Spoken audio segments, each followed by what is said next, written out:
Jean, chapitre 10.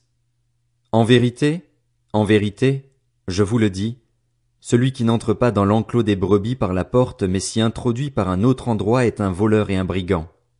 Mais celui qui entre par la porte est le berger des brebis.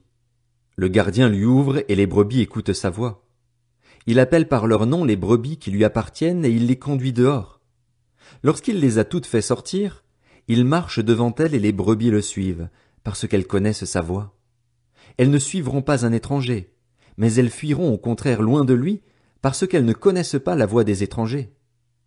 Jésus leur dit cette parabole, mais ils ne comprirent pas de quoi il leur parlait.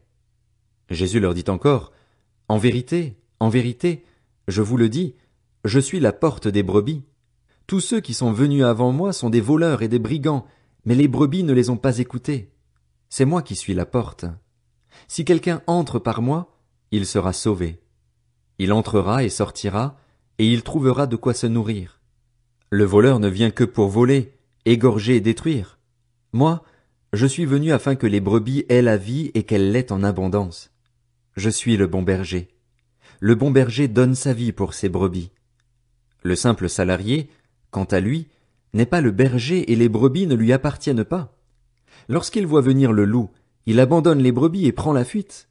Alors le loup s'en empare et les disperse. Le simple salarié s'enfuit, car il travaille pour de l'argent et ne se soucie pas des brebis. Moi, je suis le bon berger. Je connais mes brebis et elles me connaissent, tout comme le Père me connaît et comme je connais le Père. Je donne ma vie pour mes brebis. J'ai encore d'autres brebis qui ne sont pas de cet enclos. Celles-là aussi, il faut que je les amène. Elles écouteront ma voix et il y aura un seul troupeau, un seul berger. Le Père m'aime, parce que je donne ma vie pour la reprendre ensuite. Personne ne me l'enlève, mais je la donne de moi-même. J'ai le pouvoir de la donner et j'ai le pouvoir de la reprendre. Tel est l'ordre que j'ai reçu de mon Père. Ces paroles provoquèrent de nouveau une division parmi les Juifs. Beaucoup d'entre eux disaient, « Il a un démon, il est fou, pourquoi l'écoutez-vous » D'autres disaient, « Ce ne sont pas les paroles d'un démoniaque. Un démon peut-il ouvrir les yeux des aveugles ?» On célébrait alors à Jérusalem la fête de la dédicace. C'était l'hiver. Jésus marchait dans le temple, sous le portique de Salomon.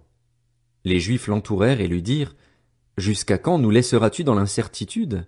Si tu es le Messie, dis-le-nous franchement. » Jésus leur répondit, « Je vous l'ai dit et vous ne croyez pas. Les œuvres que je fais au nom de mon Père témoignent en ma faveur, mais vous ne croyez pas parce que vous ne faites pas partie de mes brebis, comme je vous l'ai dit. Mes brebis écoutent ma voix, je les connais et elles me suivent. Je leur donne la vie éternelle. Elles ne périront jamais et personne ne pourra les arracher à ma main. Mon Père, qui me les a donnés, est plus grand que tous et personne ne peut les arracher à la main de mon Père. Le Père et moi, nous sommes un. » Alors les Juifs prirent de nouveau des pierres pour le lapider. Jésus leur dit, « Je vous ai fait voir beaucoup de belles œuvres qui viennent de mon Père.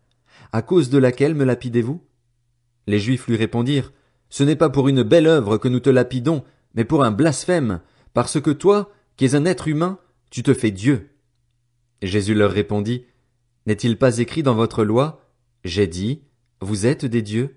S'il est vrai qu'elle a appelé Dieu ceux à qui la parole de Dieu a été adressée et si l'écriture ne peut pas être annulée, comment pouvez-vous dire à celui que le Père a consacré et envoyé dans le monde, tu blasphèmes, et cela parce que j'ai affirmé, je suis le Fils de Dieu? Si je ne fais pas les œuvres de mon Père, ne me croyez pas. Mais si je les fais, même si vous ne me croyez pas, croyez à ces œuvres afin de savoir et de reconnaître que le Père est en moi et que je suis en lui. » Voilà pourquoi ils cherchaient encore à l'arrêter, mais il leur échappa. Jésus retourna de l'autre côté du Jourdain, à l'endroit où Jean avait d'abord baptisé, et il y resta. Beaucoup de gens vinrent vers lui. Ils disaient, « Jean n'a fait aucun signe miraculeux, mais tout ce qu'il a dit à propos de cet homme était vrai. » Et là, beaucoup crurent en lui.